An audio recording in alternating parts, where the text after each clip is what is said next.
তো কিয়ামতের আগে মারে ভুলে যাবে, মাকে ভুলে গিয়ে স্ত্রীর পেছনে পেছনে দৌড়াবে। খবরদার, খবরদার। আপনি নামাজি হতে পারেন, মুসল্লি হতে পারেন, হাজী সাহেব হতে পারেন, কিন্তু মা যদি বদদোয়া দেয় আপনার সব শেষ, দুনিয়াও শেষ, আখিরাতও শেষ। মায়ের মর্যাদা বাবার চেয়ে 3 গুণ বেশি। হামালাতহু উম্মুহু, কারণ বাবা পেটে ধরে নাই, পেটে ধরছে কে? ওয়াহানান আলা ওয়াহান, 8 মাস 10 মাস এই বোঝাটা বাবা বহন করে নাই, করলো কে? ফিসালহু ফি আমাইন, 2 বছর বাবা দুধ খাওয়ায়নি, দুধ খাওয়ালো কে? মায়ের এক ধার দুধের দাম কাটিয়া গায়ের চাম, পাপস বানাইলেও ঋণের শোধ হবে না, এমন দরদি ভাবে কেউ হবে না আমার মা গো। ঠিক কিনা? লাউ কাতা'তা জিলদাক, আপনার গায়ের চামড়া কেটেও যদি মায়ের পায়ের জুতা বানিয়ে দেন, কি বানিয়ে দেন? কি দিয়ে? গায়ের চামড়া দিয়ে। এই যে 2 বছর যে দুধ খাইলাম, এই দুধের 1 ঢোক দুধের শোধটাও আদায় হবে না।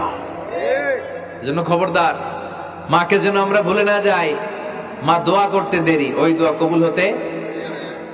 আমরা ছোটবেলায় যে কত কষ্ট দিয়েছি, সবচেয়ে বেশি কষ্ট যখন দিয়েছি মাকে, ওই স্মৃতিগুলো আমাদের মনে পড়ে না।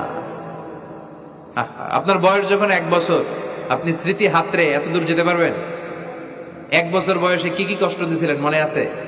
মানুষের বয়স যখন 2, 3, 4 হয়, 4-5 বছর বয়সে, তখন তার কথাগুলো খেয়াল থাকে। কিন্তু সবচেয়ে কষ্ট কিন্তু মাকে বাবাকে আমরা দিয়েছিলাম যখন আমাদের বয়স 1-2 বছর ছিল।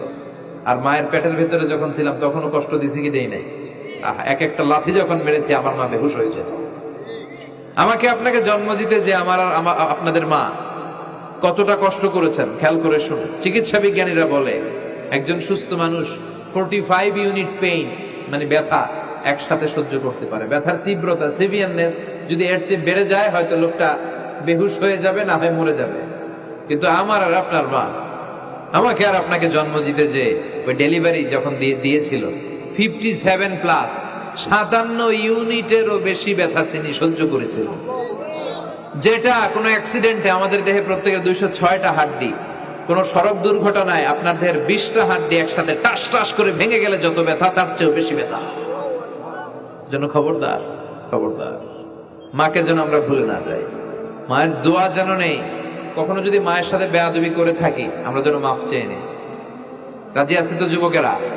রাজি আছি সবাই? আমরা সবাই মায়ের দোয়া নিব। মায়ের দোয়া ছাড়া কেউ জীবনে সফল হতে পারে? মা যার চলে গেছে তারা জানে মা না থাকার কি জ্বালা। হ্যাঁ, মায়ের কথা মনে পড়ে না? যখন রাত্রি নিঝুম, এই চোখে ঘুম, একলা শূন্য ঘরে, তোমায় মনে পড়ে মাগো, তোমায় মনে পড়ে, জানি তোমার দোয়া পেলে উঠবো সকল বাধা ঠেলে, তোমার দোয়া সকল কাজে ঝরছে মাথায় পড়ে, তোমায় মনে পড়ে মাগো, তোমায় মনে পড়ে, যখন রাত্রি নিঝুম, এই চোখে ঘুম, একলা শূন্য ঘরে, তোমায় মনে পড়ে মাগো, তোমায় মনে পড়ে। ঠিক কিনা? আমরা যারা মা হারা, বাবা হারা, আল্লাহর কাছে আমরা কামনা করি, আল্লাহ আমাদের বাবা মাকে, তাদের কবরগুলোরে তুমি জান্নাতের টুকরা বানিয়ে দাও।